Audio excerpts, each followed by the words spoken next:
ठंड में बोरसी का उपयोग करना पड़ा इस कदर महंगा कि एक ही परिवार के 3 लोगों की मौत हो गई। अगर आप ठंड के दिनों में बोरसी, अंगीठी या फिर हीटर का इस्तेमाल कर रहे हैं तो ये आपके लिए जानलेवा साबित हो सकता है, क्योंकि गया जी में कुछ ऐसा ही हुआ है जिसमें 3 लोगों की मौत हो गई है। जिन तीनों की मौत हुई है वो तीनों एक ही परिवार से थे। रिश्ते में नानी, नाती और नातिन थी। घटना के बाद पूरे इलाके में शोक की लहर दौड़ गई है। परिजनों का रो रो कर बुरा हाल है। चलिए पूरा मामला आपको विस्तार से बताते हैं। उससे पहले इस वीडियो को शेयर कर दीजिएगा और कमेंट बॉक्स में इस घटना को लेकर आप क्या कुछ करना चाहेंगे जरूर बताइएगा। इस वीडियो को शेयर इसलिए कीजिएगा ताकि और भी लोग सावधान हो सके, क्योंकि महज एक सप्ताह के भीतर ये लगभग दूसरी घटना है। गया जी में बुधवार सुबह दम घुटने से 3 लोगों की मौत हो गई। एक कमरे में नानी और नातिन सो रही थी। ठंड से बचने के लिए मंगलवार की रात नानी ने कमरे के अंदर अंगीठी जलाई। घटना बिहार के गया जी जिले के कुरकिहार महादलित टोला की है। बुधवार की सुबह जब दोनों बच्चों की मां कमरे में आई तो सभी को बेहोशी की हालत में देखा। आरन फारन में तीनों को अस्पताल ले जाया गया, जहाँ डॉक्टरों ने तीनों को मृत घोषित कर दिया। मृतकों की पहचान मीना देवी उम्र 60 वर्ष, अंशी कुमार उम्र 6 वर्ष और सुजीत कुमार उम्र 5 वर्ष के रूप में हुई है। बताया जा रहा है कि रात में कड़ाके की ठंड से बचने के लिए कमरे में अंगीठी जलाई गई थी। कमरे का दरवाजा और खिड़की बंद था। आशंका जताई जा रही है कि बोरसी से निकले धुएं और गैस के कारण कमरे में ऑक्सीजन की कमी हो गई, जिससे तीनों की दम घुटने से हो गई है। गांगो मांझी के 2 बेटे हैं, जितेंद्र मांझी और बाला मांझी, जो रोजी रोटी के लिए बाहर ईट भट्टों पर काम करते हैं। एक दाऊदनगर और दूसरा फैजाबाद में मजदूरी करता है। पूरा परिवार मजदूरी पर ही निर्भर है। घटना के वक्त घर में मीना देवी, उनकी शादीशुदा बेटी काजल देवी और उसके 2 छोटे बच्चे ही रह रहे थे। गौरतलब है किसी महीने 21 दिसंबर को जिले के बजगंज थाना क्षेत्र के दक्षिण गांव में भी ऐसी घटना सामने आई थी।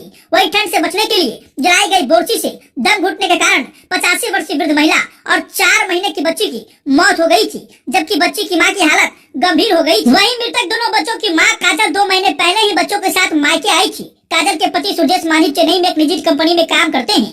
पति के बाहर रहने के कारण काजल देवी बच्चों के साथ मायके में ही रह रही थी, जिसके बाद ये दर्दनाक हादसा हुआ है। अब जानिए ठंड में बंद कमरे में अंगीठी जलाने से कैसे होती है मौत। हर साल ठंड में इस तरह की घटनाएं देश भर से आती है। ठंड के मौसम में अंगीठी, सिगड़ी या हीटर जलाना कॉमन है। इससे गर्माहट जरूर होती है, लेकिन जरा सी लापरवाही जान को जोखिम में डाल सकती है। इससे दम घुट सकता है। जानिए किस तरह की लापरवाही अंगीठी जलाने को जानलेवा बना सकती है। सवाल है कि हीटर, ब्लोअर या अंगीठी, इनमें से सबसे ज्यादा नुकसानदेह और फिर कम नुकसानदेह कौन है? ये सवाल अक्सर ठंड से पहले आकर लोग पूछते हैं। हकीकत में ये बात मायने नहीं रखती कि कौन सा साधन कम नुकसानदेह और कौन ज्यादा है। समझना यह है कि जिस जगह आप इन चीजों को यूज कर रहे हैं वहाँ वेंटिलेशन की सुविधा जरूर हो। ऐसा नहीं है तो तीनों से खतरा है। अब सवाल है कि अंगीठी का धुआं आंखों को किस तरह नुकसान पहुंचाता है। आंखों के स्वस्थ रहने के लिए उनका गीला रहना बहुत जरूरी होता है, लेकिन अंगीठी की वजह से हवा में मौजूद नमी सूख जाती है, जिसकी वजह से आंखें भी सूखने लगती है। ऐसे में आंखों में संक्रमण की संभावना बढ़ जाती है। इससे अंगीठी, कॉन्टैक्ट लेंस या चश्मा पहनने वालों की आंखों को भी इससे एलर्जी और दूसरी समस्या हो सकती है। लोग अपना जो है सो नानी नतनी बेटी यहाँ रहती थी। हाँ। और ठंडा के मौसम में इस रूम में पैक होकर के इन लोग अपना ठंडा से बचाव के लिए अब बंद हो करके अपना बंद कमरे में सो रही थी। हाँ। तो 2 बच्चा और जो माँ है उनका कुछ इम्यूनिटी क्षमता कमजोर के कारण उनको ऑक्सीजन जब बिल्कुल 2-3% पर पहुंचा तो दम घुट गया। लेकिन इसमें इम्यूनिटी ज्यादा, अभी इसका उम्र है, इसके सहारे जो है सो बच गया। ये भी मात गई। हाँ। मात गई। हाँ, कुछ देरी रहती ना, ये जग गई तब ना, मात गई तो निकली।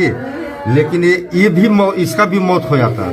लेकिन उसी क्रम में गेट खोल करके बाहर निकली। अब बाहर निकली तो देखते हैं तीनों मरा हुआ।